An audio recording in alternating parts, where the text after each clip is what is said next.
All right, guys, another episode of the Ride Along, and we are not in our usual location here at all, Matt. We are not. This is very different. We're in a special place today. Today we are in Austin, Texas, and we have a special guest on here today, and this is his studio, and this is a good friend of mine.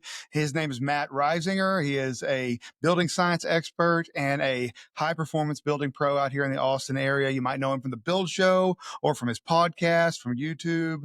But welcome to the show, Matt. Thanks, Matt. Appreciate you guys having me. Fun to have you all in the studio too. This is fun. I'm normally the host of the podcast, so it's fun to be the guest. It's fun to actually be in a studio. I mean, it's we've been doing this kind of from home studios for a while. We had a few episodes last year from a proper studio, but I just think that Port should really invest some money, into a little studio. It's not that expensive. Yeah. Frankly, the equipment's more expensive than the build out. Yeah. No The doubt. equipment was a few bucks, but this is Costco sound panel walls. No doubt. This is just a drop ceiling, just regular framing with some rock wool insulation. So it's really not that expensive to build one of these. On the other hand, 3 Sony cameras, and 2 mixer boards, and Right. to run the mixer boards, that's where it gets expensive. But truly, you guys, there's nothing that you guys shortcut. And so the fact that you put the money into the studio, this is reflective of everything that you guys do. I appreciate that. So I can't wait to get into exactly what all that is. So the quick intro is I've been building for 30 years. I started right after college with a big national builder. Worked for them for a long time. Got acquainted with building science from the failure standpoint. In the early 2000s, I was working in Portland, Oregon, and we got caught up in the EIFS crisis. For the young inspectors out there, that's the external insulating finishing systems and fake stucco. We still deal with it to this day. See houses with it. It can be done well, but back then we were not doing any WRB behind it. We were face caulking everything. And the builder I was working for at the time was like, "Oh, this is great. It's half the price and looks great. And it's insulating. Let's do it everywhere." So we built a bunch of leaky houses. And then also the mold crisis happened in that same 2002 timeframe. So long story short, I started digging into why are we getting sued by all these people? Learned a lot about building science, realized it was really all about water. If you just boil it down. And to this day, we were talking about this moments ago, water is the #1 enemy of a house. Absolutely. And, a home inspector's clients should be concerned about water much more than structure or, almost anything else. Right. But yet it's really, frankly, hard to, #1, inspect for water. And #2, it's hard to get people to truly wrap their minds around that being a bigger issue than other things. Well, it's interesting, though. I mean, it's for the average home buyer when they're coming into the house, they're concerned about on the home inspection. The first question that I often get is, did it pass? Yeah. I'm like, well, pass what? What you ought to be asking is it dry? Right. Yeah. And is it going to stay dry? Is it going to dry? Yeah. Right. For sure, Brad. So the last part of the story is I moved to Texas in 2005 and quickly realized, oh man, this hot, humid South is way different than building a house in the North where I was building before. You got to really pay attention to vapor barriers and where to not use them, frankly. Right. There's a lot. I was moldy houses are a really big deal and very common down there in the South. Mm-hmm. Yeah. A funny story I tell all the time is when I first moved here on October 1st, I told my wife, "Hey, we got to carve our pumpkin. Halloween's later this month." She's like, "No, we don't normally carve them this early." And I was like, "No, I know you like to decorate. Let's grab one at the store." And 3 days later, it's just fest, a mess. right? Yeah. So parents around here carve their pumpkin a day before, 2 days before they know. So it's a difficult place to build a house that's lasting and durable and is healthy. So as a quick side note, I really appreciate what you guys do for a living. I think you guys make a big difference. And I wish that there was a more collegial atmosphere between your industry and mine. And I'm hoping that our friendship will help with that in time. Yeah. I mean, I think it will. And I hope so as well. I've seen it change. I mean, I think the perception of inspectors has changed a bit throughout recent years. I think some of that comes because of the transparency we have with our job now on with our social media presence. Some of us that are actually putting it out there and showing what we do, showing what we're paying attention to. I think that's made a really big difference. Totally. So there's always that. Can you tell people now? One thing I want to touch on. You're the one that told me, and I don't remember whose quote this is, but you're the one that told it to me. It's not about keeping water out, but letting water out. Yeah. Who was that? David Nicastro. He's a Austin, Texas building science guy who's old and smart. And that's just kind of building science in a nutshell almost. It really is. But can you tell people that don't? Okay, so you told us a little bit about yourself. Can you define? Because I get asked this question a lot. What is high performance building? You Can you know, sum that up? that's a great question. I mean, really, high performance building is building in a way that, number one, we're going to avoid problems down the road. And I think of that as healthy homes. I mean, healthy homes are not anything special. They're just built in a way that you're going to avoid problems. And frankly, the number one problem being moisture, Yeah, frankly. yeah, So, to build a healthy house, you have to control moisture really well, which typically also means we need to control air really well. Because in the South, if we don't control our air movement from inside to outside or outside to inside, we're going to have moisture depositing on a cold condensing right. surface. With It's air comes water. exactly with Yeah, air comes water. That's a perfect way to say it. In fact, I went to a webinar this week, uh, and the instructor gave a really good analogy to humidity, which I really liked. He said, if you think about the air as like an empty egg crate and the moisture as eggs, as the number of eggs in the basket goes up, you can reach a point where there's no more eggs that fit in the basket. That's 100% humidity. wow, Really low humidity is just one or two eggs in a 12 count basket. right. And I thought that was kind of an interesting analogy. And It's it gives you a good visual. it gives you a good visual. Oh, Anyway. definitely. And you were telling us when we were looking at your own house, that is 100% sealed on the exterior. Well, I mean, there is never 100%. Yeah, I was going to Right? say, yeah, is it even, how did you get to that point? We want to get as low as we can on the air tightness. I like the analogy that Steve Basic has used a bunch. A friend of mine, he's a good building science guy. He says, look, if you bought a new BMW and you had a window that wouldn't go up all the way, it was always stopped by about a half inch. How often would you be uncomfortable in that car? I mean, occasionally when you were sitting still in the car, maybe you wouldn't be uncomfortable. As soon as you went down the highway on a 100-degree day, you wouldn't be able to cool the car very well. You'd have the issue of the wind noise, and you'd be really upset that that car was not built well. You would immediately take it back to the dealer and say, hey, this window doesn't go all the way up. But when it comes to houses, people are like, oh, these houses need to breathe. We can't seal these houses Right. up. But what do you mean we can't seal them up? Well, if we don't introduce mechanical ventilation, a fresh air system, then there is some potential. Oh, we should have some fresh air, but do we really want that air leaking through our walls and our windows and doors and places that we don't want it to leak through, or do we want it to come in through a dedicated fresh air system? Your car, even my low cost Chevy compared to a really expensive truck has a fresh air system. And when I sit in that truck and take a Zoom call, I'm perfectly comfortable as long as the engine's running and my fresh air is bringing a little bit of air in. It goes through a micro cabin filter. It brings that air into my cabin. The AC works if it needs to. If it doesn't, it doesn't. It just brings fresh air in. But as soon as I shut off that engine and sit in that car, even if I have the window cracked, I'm getting uncomfortable quick. Right, And right. that's the same with our houses. We need this mechanical ventilation 24/7. We've just been, frankly, too cheap to do it in the home building world. So is that kind of what distinguishes your custom builds from some of the others in the area? Because we've talked a little bit on the way over here about you kind of learned the hard way about terrible construction. Mhm. And that honestly might be one of the biggest dividing points between builders and home inspectors, to kind of circle back a little bit.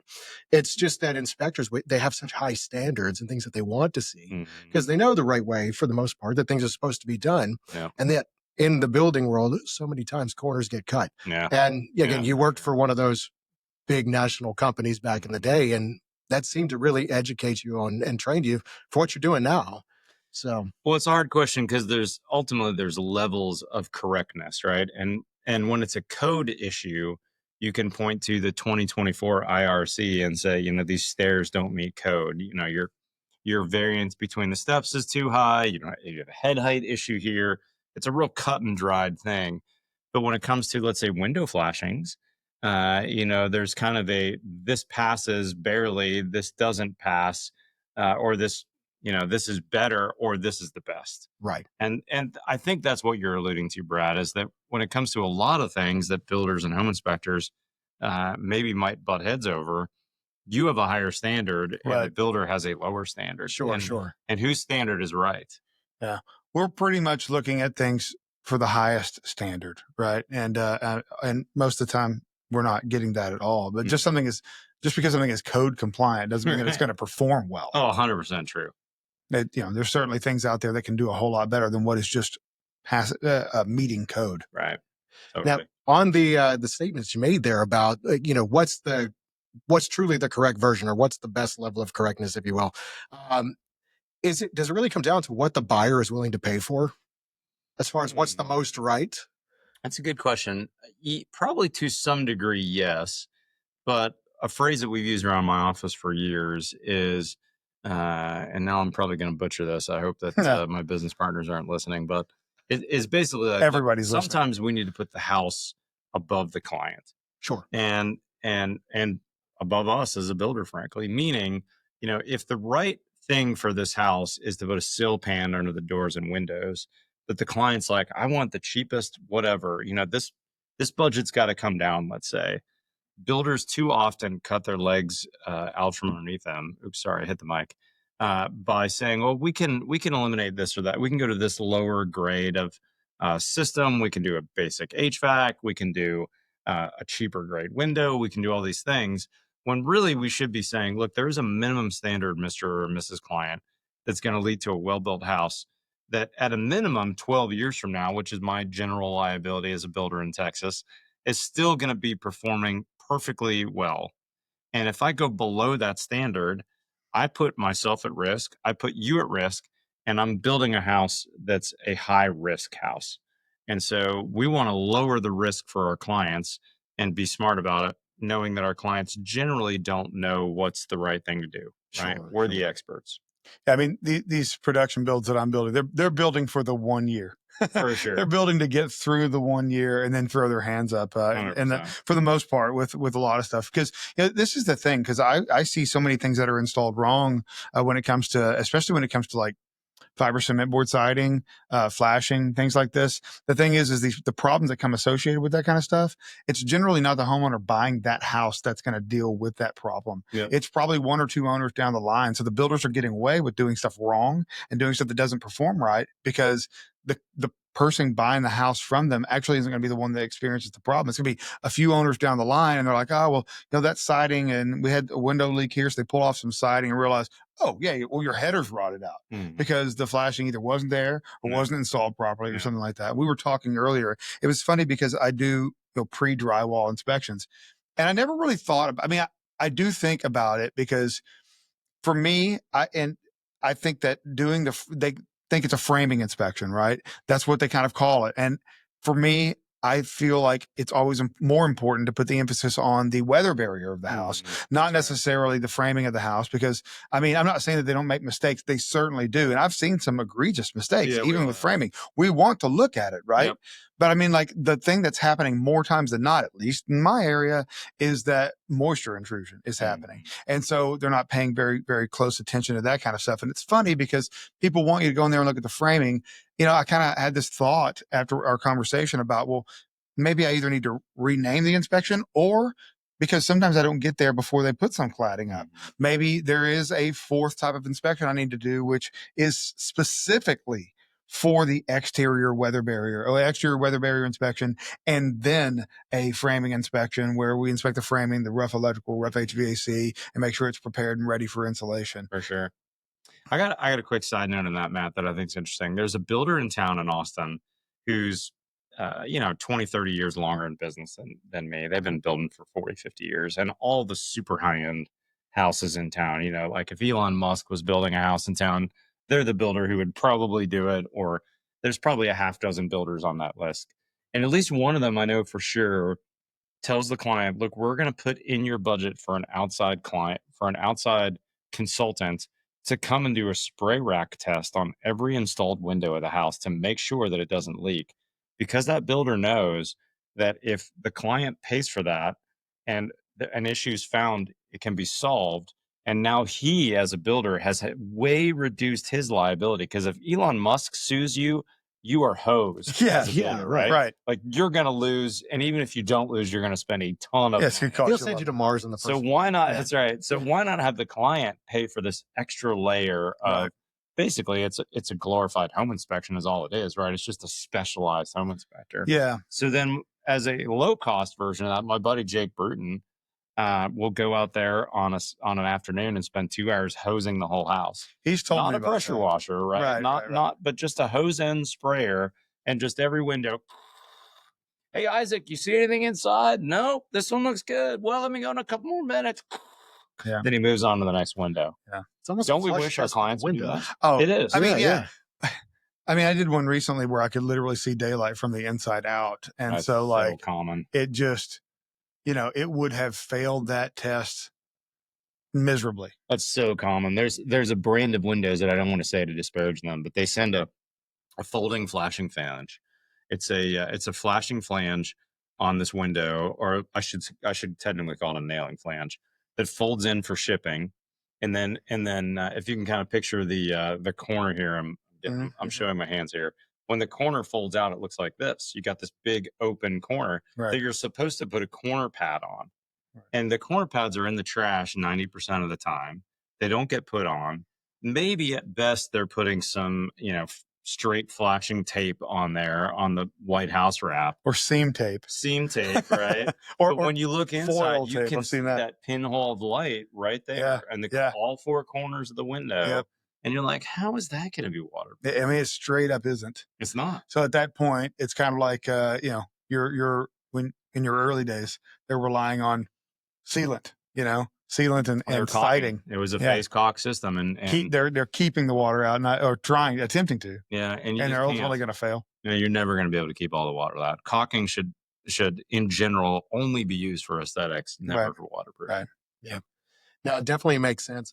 The other question I had for you, kind of going back to home buyers, I was noticing on the Risinger build that essentially you're trying to do this in a way that makes it a little bit more affordable. Thank you for saying that. We were indeed trying to do that. Yeah, no, I think that's awesome because I've seen some of, at least in residential homes up in Northern Virginia, slowly some of these newer features are starting to make their way in. This is the first time I've ever seen a span panel, but I've seen some of Those the are square. awesome. Oh, Those are super not cool. affordable necessarily. Yeah, right. Yeah, But they yeah. have come down quite a bit. That's The cool. span panels are only like $3,500 now. They have a Okay. competitor too, don't they? Well, Square D's got a newer one too. Yeah, and Leviton makes a pretty sweet. Yeah, I've seen Yeah. that one, Panel. but there's Those are another probably smart less, panel too. I'm thinking of. I can't think of the name. But I feel Not like there's a sure. little bit of competition in them. I mean, I mean, I think there's some details that obviously, you could have put a metal roof on that house, but they put shingles on the Yeah, Yeah. that's my first shingle roof in 20 years. Just FYI. house. So, in bringing the price down, at what point do you think some of this is going to start to trickle down towards, for example, we were talking some of the, I guess, like the big box builders, if you will, some of the big brands that are out there. At what point will it become more affordable for middle class families that are looking to buy and yet future proof their homes? Yeah, affordability is a really hard topic, Brad. This is probably 4 podcasts worth, but I think when it comes to affordability, there's a couple things we need to think bigger on. In general, America is a single family. The American dream is to own your own single family home, Right. and more, it's a dream of a bigger and bigger house. When my grandparents were immigrants, they did buy a house and they raised 6 girls in 1,400 square feet, right? And these days we're like, oh my gosh, how do people Square like, footage. how do you fit your family of 6 in this 2,800 square foot house? As if I'm really like slumming it in 2,800 square feet. Right. And so when I built my house, I could have easily built a 4,000 square foot house, but with the same budget as a 4,000 square foot house, I built a 2,800 square foot house That works. that works Yeah, And really will well, last. that will have no problems. That if I wanted to, I could pass it down to my grandchildren. I would rent your attic. Like, My attic is it is pretty sweet, is man. very It's a cool sweet. place. So I purposely built a smaller footprint, smaller house, so I could build it better. Nice. And honestly, I think that we need to think about that as Americans, but also we need to realize like maybe we just need really well built condos. If you go to some European countries rather, a lot of those folks don't necessarily own single family homes, but they own a condo and a high rise, and they've got triple glazed windows, and they have fresh air systems, and they have nice kitchens. And if they ever move and sell it, they take their bolt top kitchen and they move it to the next house. So there is a little bit of a difference, and of course, real estate's way more expensive there. Oh right? yeah, Right. yes, nice. You buy a piece of ground in Germany or Switzerland, it's a way more expensive than Texas. Sure, yeah. So I think we've just gotten used to big and crappy. in America. Truly. So my former father-in-law, I say former, we're still friends, but, anyway, awesome dude, built his own house, over in Germany. And I tell you, those walls are so perfectly smooth.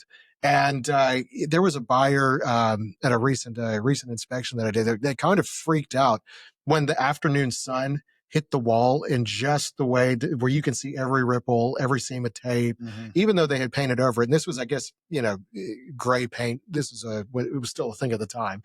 And I'm like, this is a step up from primer in the finish, right? But the color is still it's showing every flaw in American drywall. Right. And they're like, what's happening? Is this wall about to fall down? And I'm like, dude, if you shine a flashlight down any wall in a house in America, you're going to freak out. Oh man. Yeah. So, I actually do that in Yeah. every one of my. I got a great quote on this from Steve Basic, if you don't mind. Yeah, go ahead. His quote is, "It's not that high performance houses cost too much. It's that our idea of a fairly priced new home is based on a history of building houses to meet embarrassingly low performance benchmarks." So in other words, the production builder houses I was building 20 years ago, this certainly were at a low cost. They were embarrassing. Like today, if you went back to some of those houses, they would be in horrible shape. And maybe they'd still be structural, but they would absolutely have problems. Every window in the whole house would need to get replaced 30 years later. All the siding would need to get replaced. It's probably on its second or third roof.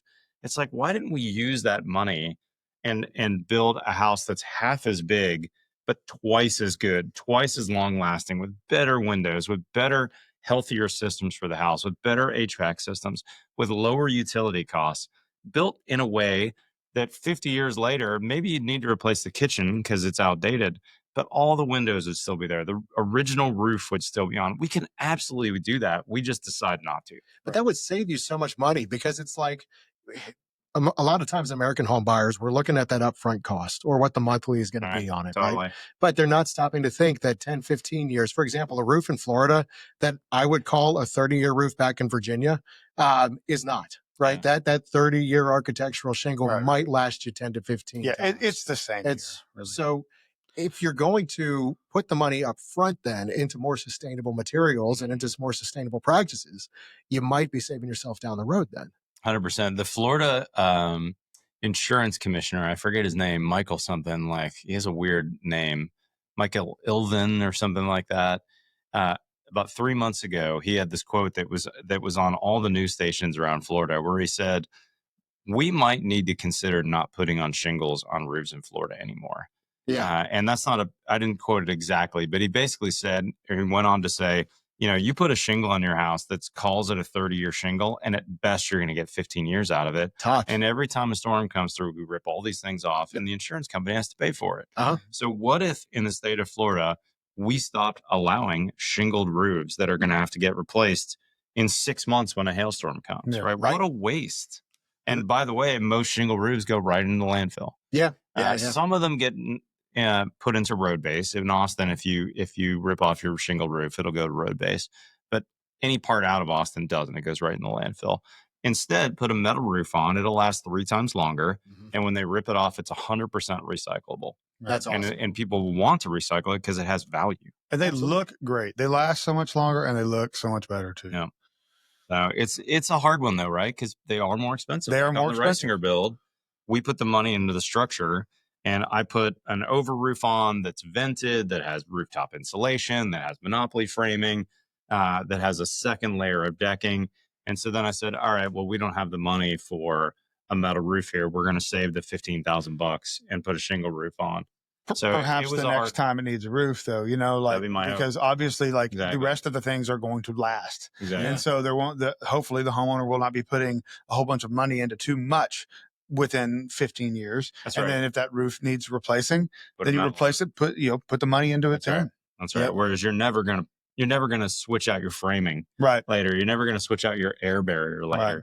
You're never going to put rooftop. Well, you might do rooftop insulation, but it'd be pretty rare. Yeah, very. It's really the original builder that needs to do that when the full crew's on site. I get worried about retrofitting stuff like that. It's possible, but you need a really good trained crew to do it. And so people ask me about it all the time, and it's just not a shingle crew, even a metal roofing crew. They don't have the ability to do that rooftop insulation well. Now, the style of framing that you do on your houses, again, tell the viewers one more time, because this was the first time that I'd ever heard of it or seen it myself. Yeah, I don't do it in every house, but I've done it quite a few times, including my own house and the Reisinger build that we are finishing. It's something. It's a phrase that I've coined. Actually, I'm working on getting that trademark on I it. thought that was Nice, yours. man. That was yours. Monopoly framing is what I call it. It actually, I stole the concept from a really good building scientist, and I always try to make sure I give him credit. This guy, Joe Stiebrück. It's spelled Lustibrück, Lftiburek, but he pronounces it Stiebrück. He's the godfather of building science in America, and he wrote this paper in about 2010 called "The Perfect Wall." And he basically said, look, if you framed a wall and you put the water and the air and the vapor barrier on the outside of the wall, and instead of putting the insulation inside the cavity, you put the insulation outside of the wall so that all the framing lived in the same air conditioned space that you and I would be in, that would be the perfect wall. I mean, think about how long this table in my studio will last if it's in the studio. This table could literally be here hundreds of years from now. Now, if I get a roof leak tomorrow and I don't fix it, or if I put this outside as a garden table, how long is it going to last? Not very long. Not Right, long. right. But in Japan, there are thousands of year old wood structures that have been kept dry and they're fine.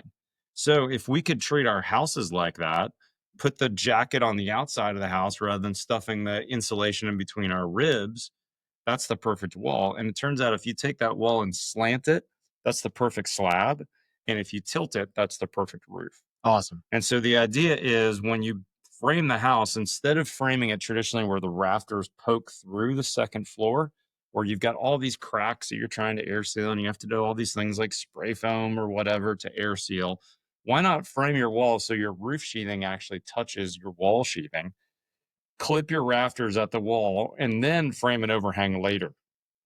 And I've made a bunch of videos on it. If you just search Monopoly framing, you'll come to a bunch of videos that I've made about it. But it's the exact same materials that we would use on any other build that any other builder would use, but just done in a slightly different way. It's a different method. That just totally increases the performance, longevity, durability, and efficiency of the house. Well, I guess before we get too deep into this, because we got to wrap it up here pretty soon, we got to do the drink of the day, sponsored by Inspection Fuel, right? Ooh. And today you guys are drinking sparkling water. I forgot to bring one in here, but I did bring Matt something. What'd you bring me, Matt? Every time I'm on the way into Austin, I stop at Cooper's Family Whiskey, and I brought you a bottle of bourbon from Cooper's Family. Dude, Cooper with a K, by the way. That's what's up right Cooper there. Family Bourbon. Yep. Good stuff. That's man. so Good stuff. kind. Thanks, brother. I'm going to make an old fashioned out of this bad boy. There you That's go. not sacrilegious, is it? No, No. To make an old fashioned? Absolutely not. And then drink it. You neat? do. You drink your bourbon the way you like to drink your bourbon. the only wrong way to drink bourbon is to not, What a cool. unless you just shouldn't What a for cool medical life to reasons. take. We would get into it now probably, but I mean, like it is kind of in the middle of the day. That's it. That's it. So no, this is awesome. No, so guys, first of all, go follow Matt Reisinger over on his YouTube channel. Yeah. TheBuildShow.com is the other great place to find all our content. And follow his podcast too. I mean, you guys have a great podcast Thank you. there as well. So honestly, we're so honored to be here, that you let us crash in the studio. Thanks a lot, Thank you. Matt. Yeah, and for sure. to see the house. Stay tuned because we have an amazing episode in the field at the Reisinger Build.